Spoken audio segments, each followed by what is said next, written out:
Education is perhaps one of the greatest gifts that a person may receive, yet it's one asset that is most taken for granted. For those with special needs, the task of achieving an appropriate education can be all the more difficult. It's our schools and colleges that provide the building blocks for success. But due to high numbers of individuals with a range of complex difficulties, it's often the case that needs can be inadvertently overlooked due to the lack of specialist staff and advisors. Throughout the world, many governments appreciate the fundamental importance of education, in that it provides the very scaffold for social and economic stability. Countries such as the US, Canada, and indeed most countries throughout Europe have passed laws that seek to ensure that those who are under a disability have their needs met. The vehicle that achieves this is the learning programme that will be devised more often than not by local authorities who have experts assisting them. It may have different titles, but fundamentally, whether it's an individual education programme in the US or a statement of special educational needs in England, the fundamental principles of identifying, recording and delivering appropriate provision for those with special needs is universally applied. The critical question is, what should the learning programme contain for individual cases? This could be the most difficult dilemma for both parents and schools, as getting it right early enhances the chances of educational success. This creates a heavy burden, as the consequences of a defective learning programme can be enormous.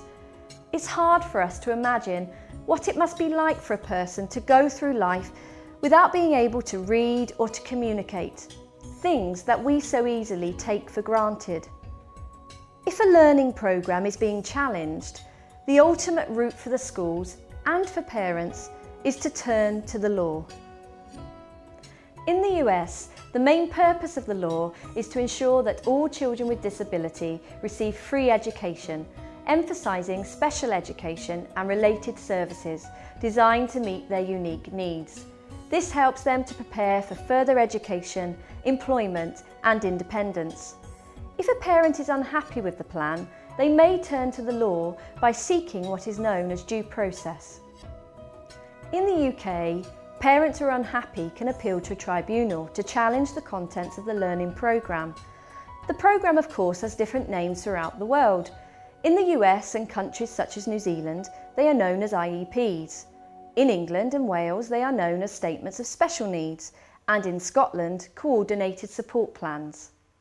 Principally, however, no matter where you live in the world, a programme should comply with basic requirements, setting out all of the young person's needs and critically how those needs should be addressed at school.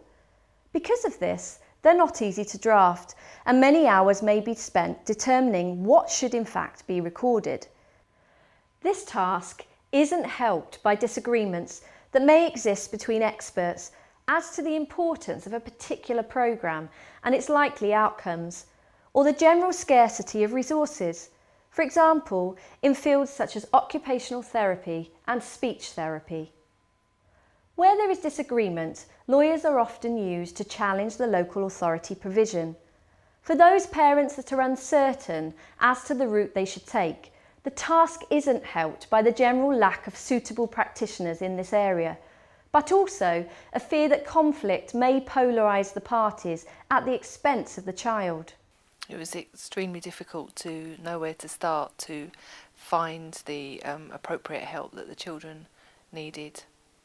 We had no idea how much time, effort, heartache that it would take, and how draining it is in every sense of the word. But we had to do it for our children, and that's what drives you. It's an absolute minefield. It really is, and I don't think we had any idea just how difficult the process was. We knew we needed help. Ultimately, when the result of the first tribunal came through, we thought we had given it a good shot and we'd given a reasonable account of ourselves. But when we actually had the result, and we then looked back we realised just how inexperienced and naive we were with the whole process. Yet the prospect of turning to the law is a daunting one, not least because of the fear of costs. Even when parents do seek legal advice, they are often facing the dilemma of finding a suitable specialist who, because of the complexity in this area, are generally few and far between. Over the last 10 years, one lawyer in the UK has recognised the importance of ensuring that specialist help is available at an affordable cost to parents and to schools to assist them in negotiating with their local authorities in devising the learning programme.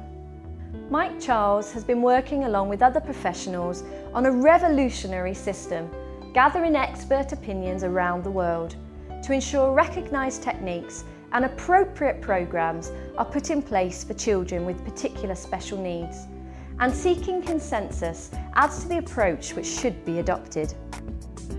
The Edusen system seeks to utilise and unite the viewpoints of professionals around the world, assisting parents and schools devising appropriate learning programmes that all can have confidence in. The added benefit of this is that it only takes a few minutes to use, and the document that it creates represents an individual and carefully crafted learning programme, almost as though the user of the system had consulted the professionals themselves. The benefits are so easy to see. A document that might take many hours for a school to work upon or for a district authority to draft can now be produced in minutes. All it takes is for a school or the parent to simply answer a series of questions that the system asks. Edusen's aim is to enable and empower parents to reduce conflict, so promoting partnership in a manner that best serves the child.